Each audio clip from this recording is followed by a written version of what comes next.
Assalamualaikum warahmatullahi wabarakatuh. Kami dari IAD Team ingin menerangkan sebuah materi dengan judul perbandingan sistem protection pada Windows dan Linux. Sebelum itu, perkenalkan berikut ini beberapa anggota kelompok kami. Windows sebagai sistem operasi proprietary. Sistem operasi proprietary adalah perangkat lunak yang dikembangkan dan dimiliki oleh sebuah perusahaan atau organisasi dan biasanya tidak tersedia untuk penggunaan secara bebas. Windows sendiri termasuk ke dalam sistem proprietary. Hal ini dikarenakan Windows dikembangkan oleh sebuah perusahaan yang bernama Microsoft. Windows menggunakan sebuah sistem baru yang bernama NTFS sebagai salah satu sistem protection yang digunakan untuk menjaga dan melindungi sistem operasi mereka. Struktur dasar sistem file NTFS pada Windows. Yang pertama ada FAT atau File Allocation Table. Struktur ini berisi tentang lokasi file dan direktori pada volume. Lalu yang kedua ada MFT atau Master File Table. MFT adalah tabel yang berisi informasi tentang setiap file dan direktori di dalam volume. MFT memungkinkan NTFS untuk mengidentifikasi dan mengelola file dan direktori dengan lebih baik. Lalu ada NTFS Metadata. Metadata sendiri adalah informasi tambahan yang disimpan oleh NTFS untuk memantau dan memperbaiki masalah kerusakan pada volume. Metadata ini termasuk tabel yang berisi informasi tentang lokasi unit, alokasi yang dianggap rusak atau bad cluster, dan tabel sistem keamanan untuk berkas-berkas yang ada di dalam setiap volume.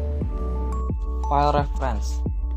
Setiap file dalam sebuah volume berbasis NTFS dapat dikenali dengan sebuah nilai berukuran 64 bit yang disebut dengan referensi berkas atau file reference.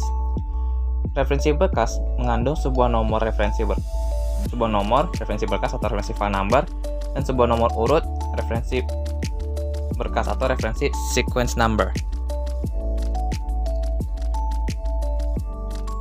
Yang selanjutnya, Linux sebagai sistem operasi sumber terbuka. Linux adalah sebuah sistem operasi terbuka atau open source yang didasarkan pada kernel Linux. Nah, kernel Linux adalah inti dari sistem operasi yang bertugas mengelola sumber daya perangkat keras seperti CPU, memori, dan perangkat-perangkat peripheral. Linux dikembangkan dengan tujuan untuk menghadirkan sebuah sistem operasi yang stabil, efisien, dan fleksibel, serta dapat digunakan secara luas di berbagai platform termasuk perangkat desktop, server, dan perangkat embedded. Sistem keamanan komputer pada sistem kompilasi Linux.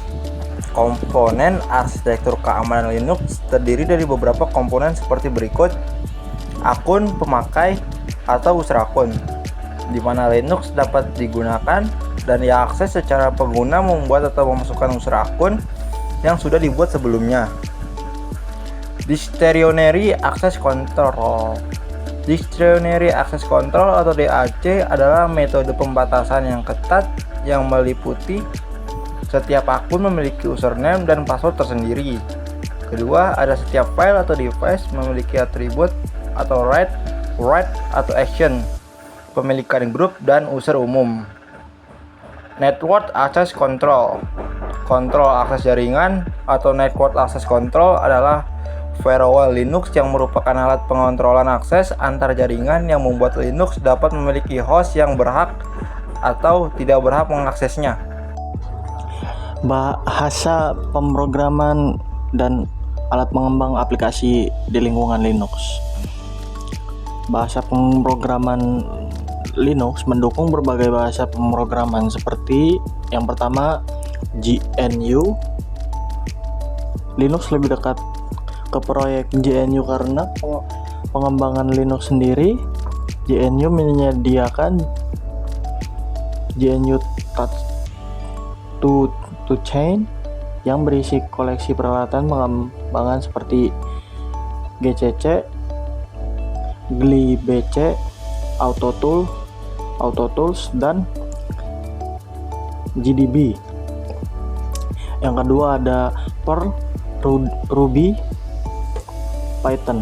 Linux juga memiliki dukungan untuk Perl, Ruby, dan Python serta bahasa pemrograman dinamis lainnya.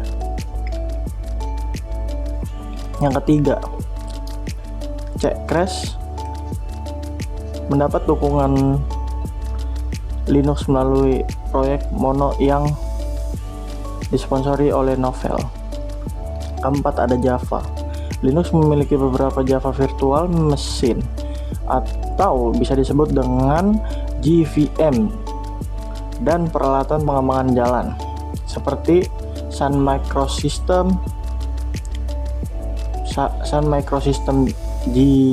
JVM atau Hotspot dan J2SE RE IBM serta proyek-proyek sumber terbuka lainnya seperti Cafe. Alat pengembang. Untuk alat pengembang, aplikasi Linux menyediakan berbagai alat pengembang seperti Integrated Development Environment atau IDE, antarmuka pengembangan yang lengkap seperti Anjuta, Codeblocks, Eclipse, Kdevelop, Lazarus, Monodevelop, NetBeans, dan Omni Studio. 2. Penyuting teks. Penyuting teks seperti Vim dan Emacs telah lama tersedia di Linux. Sekian dari kelompok kami. Kurang lebihnya mohon maaf. Bila ada salah-salah kata, mohon dimaafkan. Sekian dan terima kasih. Silakan Anda bertanya.